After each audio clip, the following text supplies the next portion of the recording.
Hey folks, Pinal County Sheriff Mark Lamb here. So I am huge on youth redirection and helping our youth in our community and trying to figure out better ways to make them better.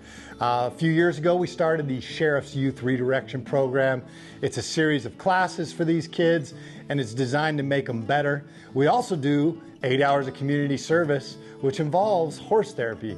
That's why I'm sitting here with my guest today, Mindy. She's with Saddle Sore. And tell the listeners a little bit about what you do. Yeah, so here at Saddle Sore, we bring the kids in to get familiarized with the horses. They also do community service around here, and they work hard, but they get rewarded for that by getting to interact with the horses, getting some one-on-one time, learning about horse behavior and about themselves, and how to be a productive member of society. Yeah, anybody who owns a ranch or deals with livestock knows it's a lot of work. It is a lot of work. And so it's good to have these kids come out and help, but what's cool is they also get to interact with the horses.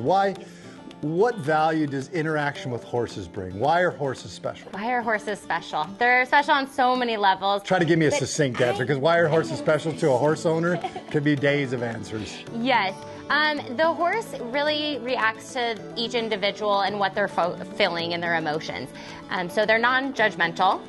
They don't judge you, and the kids can be themselves around the horses and opening them up. So we started this youth redirection program a couple years ago with the intention of helping our youth in this community.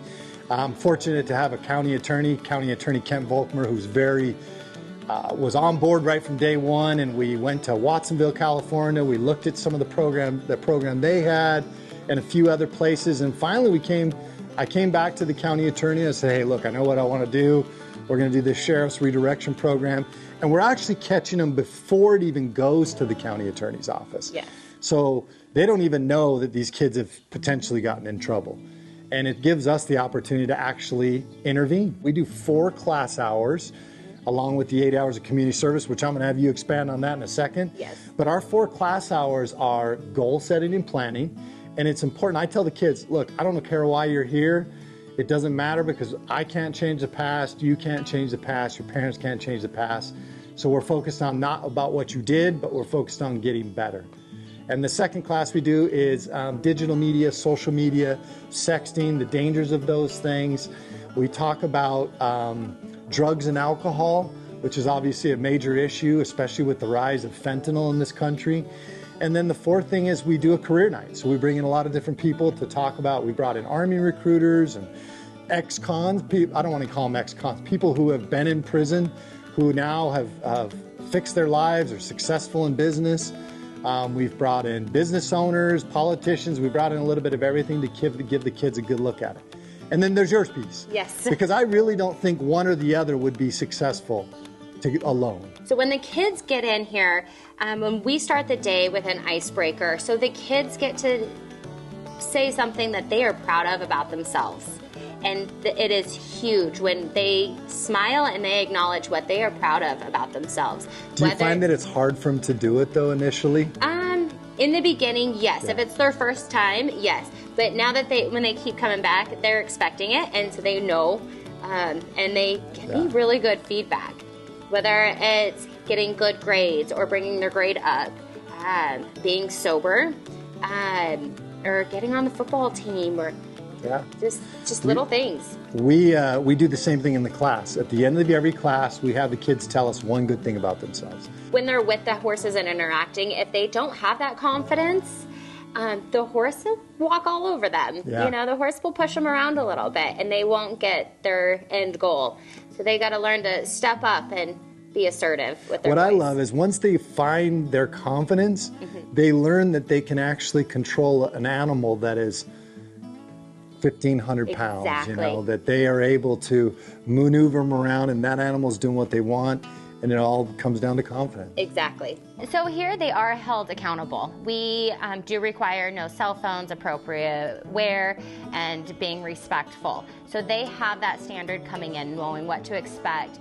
Then we can relate it to the horses and how the horses are labeled as well. If they're labeled a bad horse or a dangerous horse, and oh, we can't touch that horse. So we relate it to that. We take a horse into the round pen and school that horse, and the kids get to get in there and try and communicate with that horse and really get hands-on. And they realize it's not a bad horse. It's just a horse that is a strong personality sometimes. Exactly, right? and we talk about that because each horse has its own personality and likes and dislikes. Heck, I'd probably bite you if you sat on my back too. Exactly. Some of the kids, they will label these horses, they get in tough situations, and they'll say, this horse isn't listening to me, this horse isn't doing what I'm asking it to do. And my response to that is, do you know anybody like that? That's awesome. How are you going to handle that? It's so true, because then they start to see how their life is. Exactly. We only require 8 hours. How many hours would you say the average kid puts in? Probably at least 3 times that. Yeah. They keep coming back, and we're excited to have them back. Even they tell us, we're not going to come back, we're all done. They show up that next Saturday. So what would you say is the difference between the first day they show up as opposed to even at the end of the 8 hours or at the end of the time they've continued to show up? So we see a different child or a different teenager each time that they come in. When they first arrive, they're very standoffish, don't want to be there, slouching, dressing inappropriately, and just... Phones, yes, cell phones, and just that teenage attitude. What I love is that when you show up, you make all the kids put their phone in a plastic container. Yes, I take it away. Their keys, their cell phones, the wallets. It's like going in the Pentagon, right? Mm-hmm. And then we talk about their attire, and I say, okay, well, you showed up in sweatpants today, so today, I'm sorry, but you're gonna learn, like, next time you're not gonna want to wear those. You're gonna be sweating out in the dirt, or they're brand new Air Force Ones. Tennis shoes that they wear. But they're here. They're here. That's what matters. They're here. And by the end of the day, they are very polite, respectful, smiling. I see a lot of smiles, self-reflection, just a different teenager, someone that you want to be around. Two of the biggest things that we've tried to break through in this youth redirection program is when children make mistakes, they think immediately that they're a bad kid, which isn't true. They're just mistakes. We've all made them. Their parents have made them, we've made them. And the other thing is that the police are the bad guys, because oftentimes we have to hold them accountable. And so those are the two things, the goals that we were trying to break through those misconceptions and help the children understand that we actually do care. We want to see them succeed. They're not bad kids. We've been fortunate to have Mindy, and it's been such a successful program. I think we've had over 150 kids come through our youth redirection program, and I think we've had less than 5 actually reoffend. I know we've just recently started working with you in the last year. Yes. We're grateful to the original group that we worked with. They did an amazing job as well. That was Hoofbeats with Hearts. And we're glad to be working with you now. Thank you. And I think both of you guys are doing some amazing things, and we thank you for picking up the torch and really just providing your own little touch to it. And I think that the kids really love it. They do, and we do as well. We're really excited to have you and to be a part of this amazing program. Well, thank you for joining us today, and thank you, Mindy, for everything, and your family. Much. I know your husband's standing off camera. Thank you for all the work they do. And for anybody not aware of our Sheriff's Redirection Program, come to the Pinal County Sheriff's Office, and we can get you familiar. It's not just a program for kids who get in trouble.